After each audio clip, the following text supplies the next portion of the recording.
right. Hello, everybody. Welcome again to another Data Platform Geeks Geek Talk. You might have joined from different time zones. So good morning, good afternoon, good evening, depending on where you are from. And today we have our guest, Ben Kettner, who specializes in a lot of things around data. But today's topic is ETL for cloud data warehouses. Before I hand over the stage to Ben, just a quick note. Every Thursday, we are doing these Geek Talks, and it's free learning, free training, free knowledge sharing for all of you. And in fact, you will be surprised that we have 4 Geek Talks on each Thursday, 2 by SQL Maestros, 1 by SQL Server Geeks, and this one that you are attending by Data Platform Geeks. All you have to do is go to the live section of each of these websites. So I'll just call this out for you. And maybe my colleagues Satya and Aarti who are supporting me can put up a few messages in the chat window. It is sqlmaestros.com/live, dataplatformgeeks.com/live, and sqlservergeeks.com/live. And also quick word about this amazing background that you're seeing. That is for the upcoming Data Platform Virtual Summit. And for the last 5 years, this always happened in India, but for obvious reasons, we have taken it to virtual now, and it is global. And the two great things about this mega conference, something very challenging and new. One is, of course, the event is running round the clock, non-stop, 24 hours, which is whichever time zone you are in, you can join in, and you can attend sessions live. And the second great thing is the sessions that you're not able to attend live, which means you're going to get the recordings of all the sessions. So pre-cons, post-cons, and 72 hours of conference, 10 days of learning is all going to run round the clock for you. So visit dataplatformvirtualsummit.com and you can explore more. And in fact, our guest today, Ben, is also doing a 8-hour deep dive class on a similar topic, which is ETL for cloud data warehouses. And that's what we are here to share that knowledge with you. And of course, we'll briefly also talk about his class and the content that he is going to cover. So let's begin. Ben, thank you very much for joining us today. Thanks for giving time. So first, Ben, about yourself, if you can introduce yourself to the audience, and then we'll. Yeah, thanks for having me first. Also very excited to be part of the Data Platform Virtual Summit. I think this is really great conference, and I love the work that you put into it, and you can really realize that it's really from the heart, and it's really a great way you organize this. So thank you very much for having me today and at the Virtual Summit. My name is Ben. I currently live in Berlin. I moved here, it's now 20 years ago. When I went to study at university, and I liked it here, so I just stayed. I did my diploma and also a PhD in applied mathematics, but do not be scared. I learned to speak without formulas. I'm a domesticated mathematician, you might say. Wonderful. And 5 years ago, I founded the company that I work at, MLPI Consulting. And we're Microsoft partners. I'm a Microsoft MVP since this year. Still feels quite new to say that, but very proud of that. We have lots of topics around the data platform, many stemming from industrial solutions, stemming from IoT solutions, and from data warehousing solutions. Great, Ben. Congratulations on the MVP thing. Thanks. Right, friends. So technical discussions are beginning now. And if you have questions while we are talking, use the Q&A panel to ask questions. If you are watching live on YouTube, you can use the YouTube chat window to put your questions, and my team members will bring them into the Zoom panel.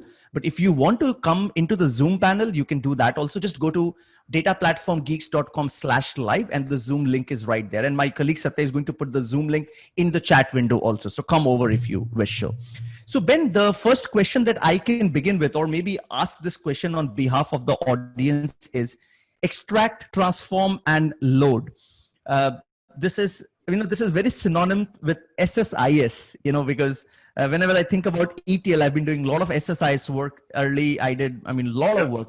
Lately I've been doing a lot of performance stuff with SQL, but the moment ETL comes to my mind, I think about SSIS.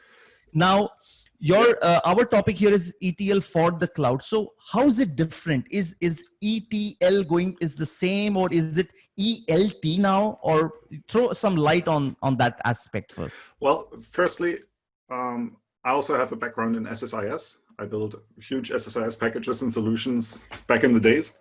Right. And there's many different approaches that you can have to loading and transforming data in the cloud. And what I am seeing with almost all of my customers is that when we're talking about cloud-borne data warehousing or data solutions or analytics solutions, there's some aspects that differ from the on-premises approaches. For example, one thing that's a key difference that I really recognize in almost every project that I have is that at some point you're talking about integrating some kind of streaming data, live data, integrating different APIs more than before. When I think about ETL on premises in the SSIS way, it used to be, okay, I have a set of files or I have a database and I want to integrate bulk data from a database or from a set of files, and that would be most of the tasks, and then do very complex transformations. Now, accessing the data in the cloud is an entirely different matter, in my opinion, from what I've seen. There may be sometimes database transformations and database extractions and database loads, but most of the time you also have aspects like, here's an API and we could get data from that API, and here's a data stream, and could we just plug into that data stream and extract some events from there? And so these are topics that are bigger than what ETL used to be on premises. And you might be very strict and say, okay, this is not ETL because a stream is not ETL. But for me, what makes it ETL is I extract data from some source and I load it into a database of some kind. So right. I tend to think of that as the ETL process also in the cloud. And that's the key difference. And that's where you start to realize, okay, there has to be more. I have to go beyond what integration services, and integration services is a great product on premise. I really like working with it. But if you're working in a cloud-based scenario, you need something beyond that. Right. Right. So, one thing about ETL, now when we talk about SSIS, we're thinking about ETL on-prem, and now this is about like ETL on cloud. I remember in SSIS days, and audience, feel free to jump in, feel free to put in your questions or in the chat window, because we want this to be a participative discussion. In SSIS, we used to do a lot of complex transformation, as you rightly said. That was part one. The other thing was SSIS engine was quite capable of handling huge amount of data, those transformations. I remember, those discussions which we used to have about parallel transformations going on, utilizing multiple CPUs. So in the cloud, are things same, better, worse? What's the challenges? Again, it's a bit different. The challenges are different. For example, if I say, okay, I have a database and want to bulk extract, and I use Azure Data Factory for that, and I just use a copy data task. I can have, if the connection is good, I can have huge throughput to just copy data from A to B. In that case, what you usually do most of the time would be some kind of ELT process. So the idea would be not to have too much in the process of the transformation, but first get all the data and then see what you can do with that. So that's where the paradigm shifts a little. And then when it comes to other data sources, there's a huge variety when it comes to like, what is the connectivity to a data source? How capable is a data source of delivering data? For example, if you're talking REST APIs, many REST APIs are limited to 1,000 or 2,000 or 5,000 rows of data that they deliver with one request. So you have to cascade requests, you have to have multiple requests, and you have to have patterns where you say, okay, I pull data until I get less than the limit that I can get, and then that's the last page that I'll get. So you'll have pagination mechanisms in those loads. So there's the variety has gotten broader in terms of what data sources deliver and the speed they deliver. Right, absolutely. And when we talk about these data sources, so this reminds me, in SSIS, we used to have these source connections, right? I mean, you could connect to, let's say, Oracle or Teradata, and there were like connectors available. How are they different in cloud? I mean, same, or we have more varieties now? We have more variety, but less pre-prepared connectors, in my opinion. Well, if you're talking about databases, for many cloud-borne databases in ADF, you have ready pre-existing connectors, and that's fine, and that works fairly easily. But there comes a lot more into play when you say, okay, in terms of authentication with third-party services that you need to access, in terms of building, securing your connection towards third-party services, in terms of different languages to query. Like, for example, now I have the first customer who has a third-party library that has a GraphQL interface. Have you ever used GraphQL? No, me personally because not. It's a great thing. Basically it's a query language where you send a JSON describing your query, and you get back a JSON containing the result. So it's a very flexible way of querying data in the cloud. Absolutely. So this the Azure Ben, the Azure Data Factory ADF, is it just like SSIS on the cloud, or is the tool quite different? Or if you could just elaborate a bit on that. It's different. First, Right. what you can do, you can host like integration runtimes where you can host SSIS packages in the cloud. So you can do lift and shift operations, more or less, depending on the connectivity of your sources. Yeah, that's important for the audience to know. And you can do lift and shift operations. So note that. This would mean that the SSIS packages that we're running on-premise can be ported to the cloud now. With certain limitations as to third-party libraries, as to connectivity to your sources and everything. But generally, this is possible. Okay, perfect. Okay, carry on. Yeah. And but apart from that, what I use ADF for, and what it's really great at, is orchestration. To say, okay, I first have to run this load and get data from this source, then I can get query data from this source, then I can do a for each loop over this data set to query data from another. So that's what ADF does really, really well, and where it does a really awesome job. And of course, the very basic copy tasks. So saying, okay, copy data from one database to another, get data here. Copy data, for example, if you do transformations where possible, if you do them in a view, for example, if you have a staging area and you create a view or a stored procedure that transforms your data, then query that view and load that into your data warehouse to have the transformed data there. That kind of stuff, orchestrating that kind of stuff, executing that kind of stuff, is where ADF, for me, has its primary strengths, where I like to use it a lot. Things like what you're certainly missing if you've done complex transformations, then you'll certainly miss things like script components, script tasks, the flexibility you had in SSIS to work with the data in transition. I remember we used to write C# code in that. Oh, yes. But this hasn't stopped. That's a good message. It's just changed a little bit. Perfect, perfect. And the other thing about the graphical user interface, SSIS, I know from feedback, I've been using it, was quite popular with this, all the controls and the drag and drop functionality. Yeah. How's ADF in the cloud? If you think of ADF as the control flow in SSIS, it's very similar. You have your tasks, SSIS, you have your tasks and you pull them onto your pane, and then you have like connectors saying, okay, if this task runs successfully, then run this task, or if this task's completed, then run this task. And so from that point of view, the visual aspect of designing your workflow, your load, the complexity of your load, it's very similar. You can have like error outputs where you say, okay, if this task fails, then do this. If this task is success. So most of this you can do as well, and it works really well. Yeah, I've personally not used ADF to a great extent. Of course, definitely not in comparison to SSIS.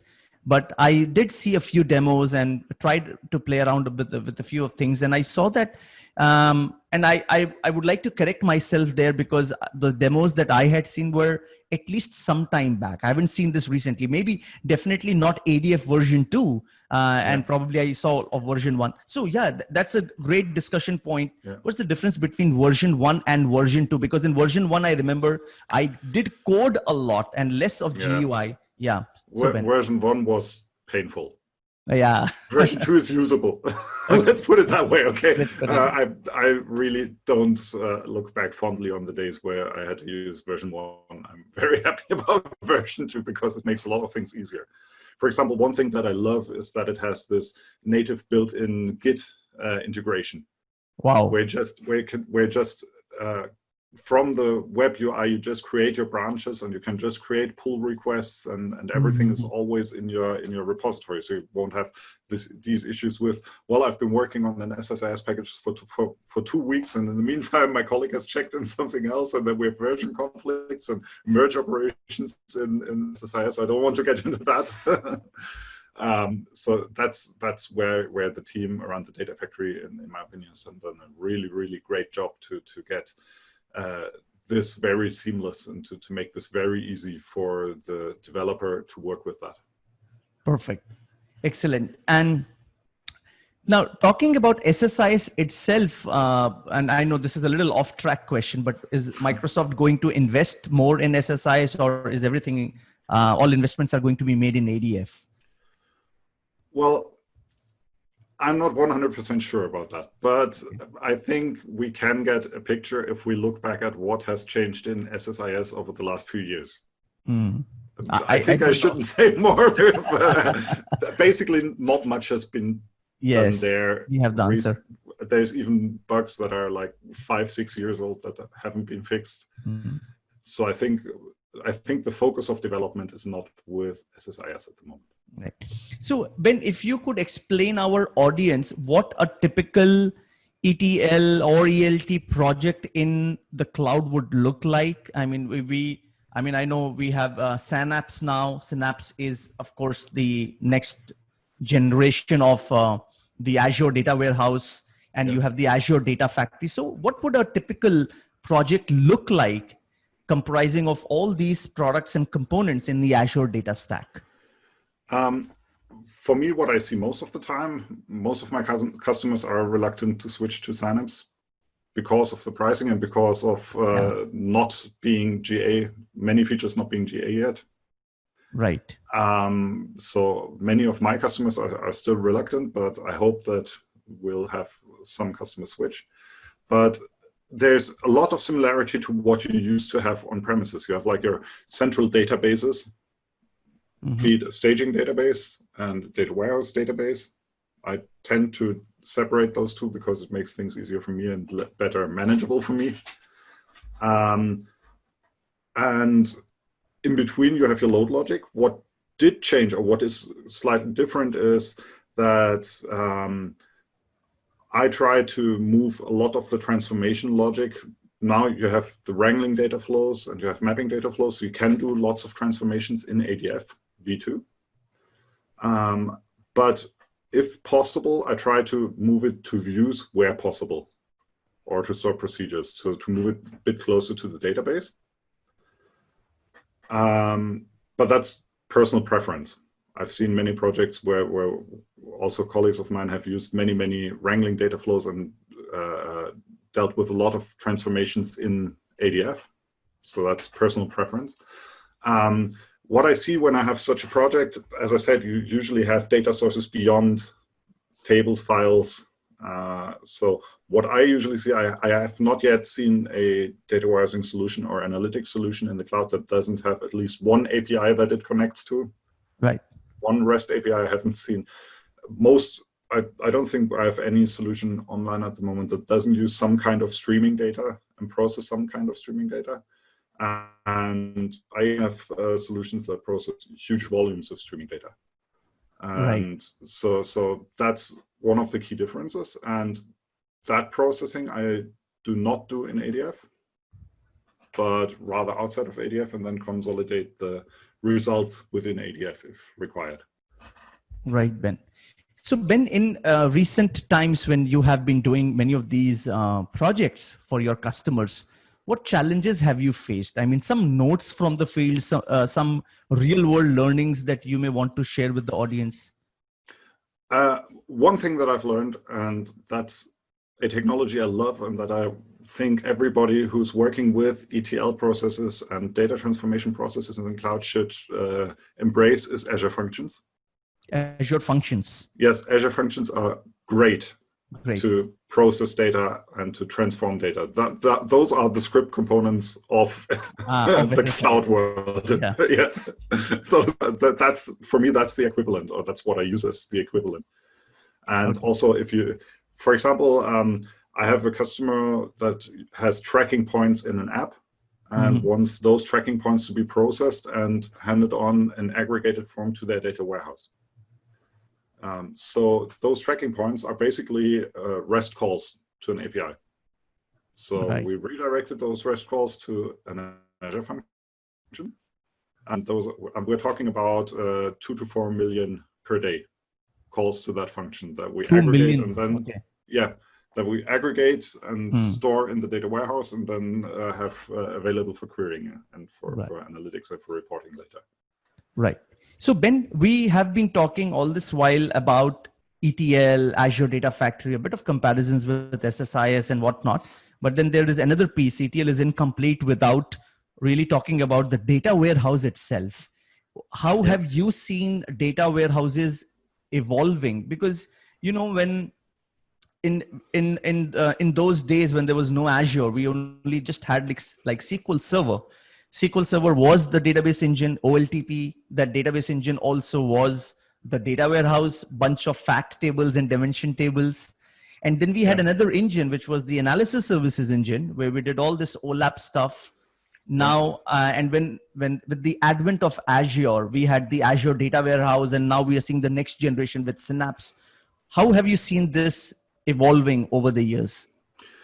I think that Synapse is a logical step towards having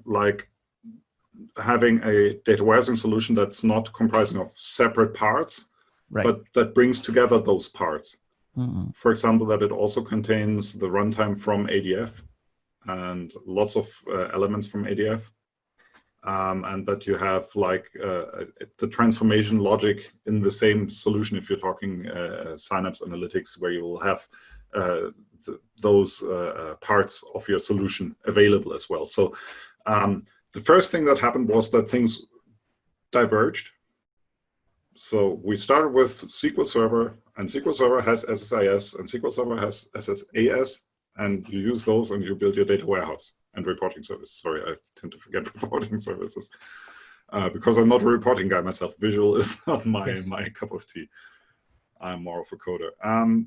But so first, it all diverged a little bit. And then we had like analysis services on Azure. We had have Power BI where you can do your modeling. We have different databases. We have Postgres databases. We have Snowflake. We have all this stuff in the cloud available. And so everything started to drift apart a little bit. What's happening now is that Microsoft is trying to pull things back together, bring things back together, and give a overall experience, which I think is a good development for us. And the thing that I see and that I hope that is happening is that we still have like this broad experience with one pre-packaged focus package where you can say, okay, this is, if you want like the standard solution, this is your standard solution, but you can feel free to replace the database and use something else and use this.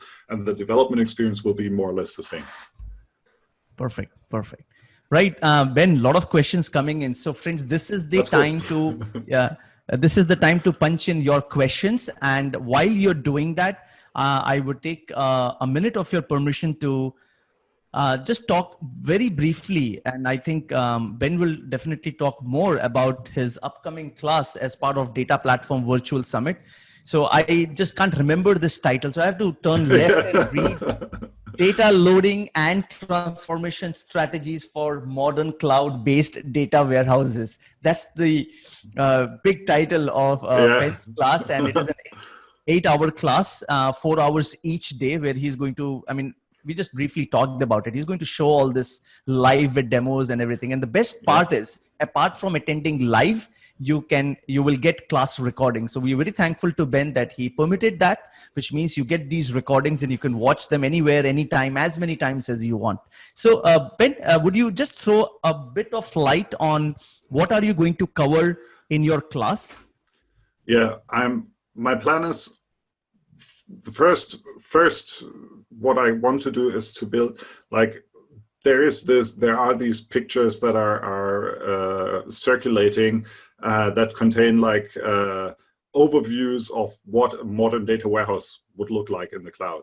And I've seen all these overview pictures. I'm sure you've seen them, and I want to take one and highlight the different aspects, because those pictures usually contain something like, oh, and streaming data, oh, and REST APIs, oh, and this, and oh, and such. And I would like to highlight the different aspects that we're looking at in that session. One will for sure be streaming data, because I think that's more and more important, because that's one of the great benefits that you have if you have a data warehouse in the cloud, that you can access streaming data, and that's a really great thing if you know how to do it. So that will be one aspect that I'll highlight, and where I'll show solutions that I've built with customers, where I'll show the performance and the ability to execute such things, because it's not as hard as it sounds in the first step. The next thing that I'll talk about is general data loading strategies, because a lot of strategies, if you can transfer your on-premise strategies straight to the cloud and work with those. But if you rethink your strategies a little bit, if you rethink, where do I get data? How do I get data? How do I query data? Where do I cache what? How do I streamline? What do I do in case of error? Because cases of error become more and more important as you move to the cloud, because APIs are not available, other services are not available. If it's all in your data center, the availability is relatively high. If you're in the cloud, you'll have to have fallback strategies. So I'll talk a bit about how to deal with these kind of things. And my aim is to build like a small solution that contains all these different building blocks, to bring them all together and to see it all together in the solution in the end. Great.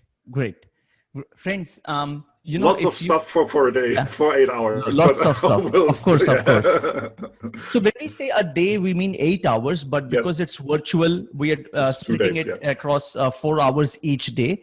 And you may or may not already know that our pre-cons and post-cons, we have pre-cons and post-cons, and collectively we call them as training classes. And each training class, we have about 30 training classes as part of Data Platform Virtual Summit, and each training class is split into 4 hours each day. And of course, you get recordings. When you go to Data Platform Virtual Summit, there are links spread all over. So jump into training classes and just scroll down a bit, and you can expand on Ben's classes and all other classes and go through the description, the modules, and what's going to be covered. Yeah. And of course, they're going to be recorded. Apart from that summit itself, which is 72 hours non-stop, continuous with 200 breakout sessions, all the recordings will be made available to registered delegates. So that's the win. The attendee is the winner in our conference. Absolutely.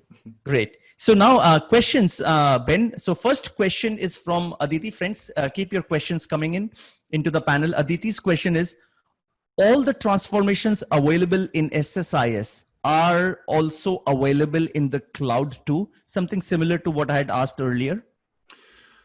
Not all of them, but the most important ones of them, I would say, are available. We'll also in my session, we'll have a look at the different kinds of data flows that we have available in ADF, at wrangling data flows, at mapping data flows, and see how they differ and what you can do with them. So this will also be a part of that.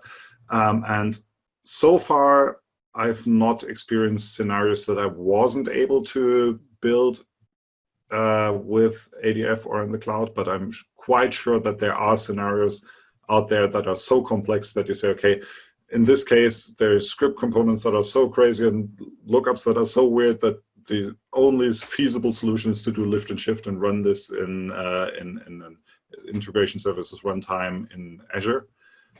This is a part that I do not plan on going too deep into in my class, because I think it's better to, if you're developing solutions in the cloud, it's my firm belief that it's better to think cloud than to think on-premise and shift. So I try to rather teach thinking cloud and cloud technology and cloud solutions than trying to lift and shift on-premises solutions. So that's why integration services will only be touched very briefly in my class, because I firmly believe that it's better to think in terms of cloud solutions. Absolutely, absolutely. At some point, lift and shift will always have limitations. And what's the point? We are not going to leverage what cloud has to offer. And exactly. And correct me, Ben, if I'm wrong, but Aditi, you should also look at Azure Functions, right? I mean, very powerful. Of course, yeah, because they're one of my favorite tools by now. I've done so much with them in the last few months that they'll certainly be part, because for me, they've proven a very, very strong tool when building ETL and transformations and extraction operations in the cloud. Right, indeed. Next question, Ben, is this is from Gaurav, and I think he's trying to ask, what's your take on ELT? I think probably he means instead of ETL, what about ELT? So maybe you can elaborate on that. Yeah, it depends on the environment that you're in. I believe that in the cloud, often, as I've already said, ELT is the solution. For example, if you do a copy task, you just copy data from a source system and copy it to your destination system and then transform it into your data warehouse structure. So this is a typical scenario where that works. But of course, that is also dependent on the ability of your underlying database to execute, which in the cloud is usually tied to how big your purse is. Right. Next or your question. Credit card. Yeah. Next question is about, I think, again, about lift and shift. So the SSIS, I mean, it looks like it's all SSIS crowd. That's good. Yeah. So again, the question is SSIS packages that are built and working. Is it possible to deploy them into ADF and start using them? Or do we need to go through a lot of changes and roadblocks? The answer here is maybe I should have more SSIS in my class. I'll take that from today and maybe add a section there as well. But basically, it's a typical answer, and I hate this answer, but the answer is it depends. Right. Because it depends on what kind of, like, there are so many third-party extensions to integration services and stuff that you can plug in and components that you can plug in. And depending on what you use, lift and shift will work or won't work. So if you're using basic SSIS without too many third-party extensions, then usually this will work. However, my question then would be, why move to the cloud? What's the benefit of moving to the cloud in that scenario? Great. Ben, next question from Rob Easton. His question is, what is the typical example of how Azure Functions are used for data transformation in the cloud? Let me give you, I'll try. It's a bit hard because usually I like to draw on whiteboards while I explain, but I'll try to do it without too much drawing. Do you want a whiteboard? I can try to give you a whiteboard. No, that's fine. we can do it with hand waving and talking, yeah, so no we'll figure it out. Usually, there are several examples. For example, I have a client where we query Jira, and if you query Jira, if you work with Jira, and this is a hands-on example, so that's why I choose that. The first thing you do is you query Jira and get your issues, and then you can query Jira for each of the issues to get the tasks attached to that issue. Now, both of these APIs that I use for that, both of the endpoints that I use for that, the REST endpoints, use pagination. So I get the first n issues, then I can get the first n tasks of the first issue, then I can get the next n tasks of the next issue. And I can build something like that in ADF using for each loops and having elaborate stop conditions and everything. But I found out that what's fairly easy to do and what I like to do a lot is, for example, to get the first n tasks from Jira, then write into a queue, I fetched n tasks, and write each of these tasks into a queue, and then have functions triggered by that queue saying, okay, now I need to get the issues for those n tasks, and querying the issues for those tasks. and thereby splitting the process up and making it asynchronously. So that's one of the strategies. Okay, I can query 10,000 issues and 100 issues per task synchronously, but then my load will run forever. And Microsoft will be very happy because you pay ADF by the hour. But maybe your financial department will not be so happy. Or you can just do this asynchronously and say, okay, I'll just write all those into a queue and then have a function that's triggered by the queue and loads those asynchronously and just triggers back when it's done. And so that would be, for example, a scenario, also one of the scenarios that I will elaborate in much more detail in my training class, right. Where I like to use functions because they make things a bit smoother, because they enable me to do things in parallel, because they enable me to do things in a more controllable fashion and in a more cloud thinking fashion. Cloud thinking in terms of service thinking, where I have a service that's triggered by a queue and I have a queue. And so that's typical service architecture thinking that I like to bring into the ETL processes every now and then, because there are patterns here that we can benefit a lot from that weren't possible before. Right. Perfect, Ben. I hope that answers the question. Yeah. I hope that answers the question. If not, just write a follow-up. Yeah, indeed. One last question for the day, and that is about what are the other good tools for ELT? In the cloud? Maybe. There is. I have to say, I'm not too much into AWS. So I tried their ETL tool, but I tend to forget even what it was called. I have a horrible memory. But I think that at the moment, what Microsoft has done with ADF is very much unparalleled in the cloud. So I strongly believe that this is at the moment the go-to solution if you want to use that. There's other solutions that try to auto-magically build your transformations, like you sprinkle some data into some solution and then on some magic way this appears in some star schema and stuff. There's some solutions of that way, but if you want to build it yourself, I believe that at the moment ADF is the strongest contester that's around there. Perfect. Right, Ben, I think we're done with all the questions. Let me just scroll down and see if there's any other question. Rob says, thanks, Ben. Gaurav says, thanks. So we have a lot of thanks coming in. That's what I'm here for. Hey. From the audience. Right, friends. Friends, you know, if you have more questions, and of course you should have, you can join one or the other forums that we have. So just go to dataplatformgeeks.com. On the menu, you will have social, and then you will see links to Facebook groups, LinkedIn group, and our Telegram channel. And of course, the Twitter is also there. But those are the three forums. And I think we don't need any more social media platforms. They're enough. So maybe I should join the Telegram channel. I wasn't aware of that. Oh, yeah, I should do that. Well. Totally, yeah. Thanks for telling me.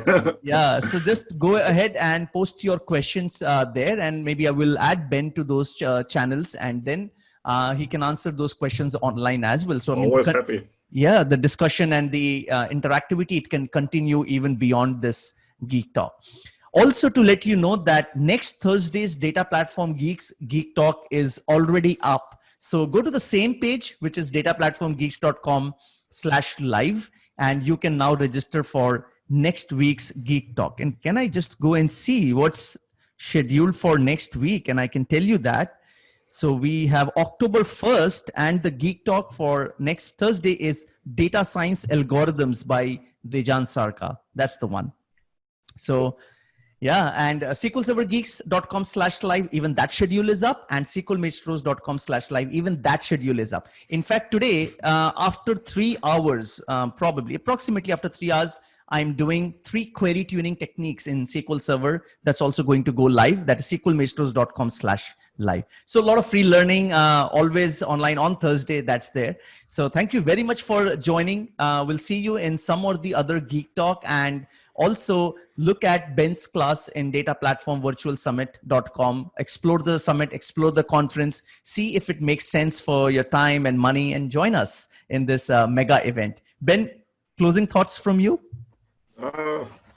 I really enjoyed it.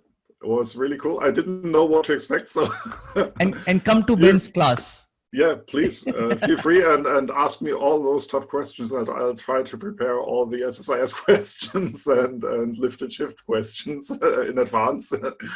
Yeah, and if you want to learn how to bring your data warehousing solution to the cloud to the next level, then I think That's the there's class. lots of stuff at Data Platform Absolutely. Summit, and so you Great. absolutely should attend. Thank you. Thank you very much, Ben, for your time today. It was great talking to you, and I hope the audience enjoyed it as well. Hope it was worth your time. See you soon. Thank you.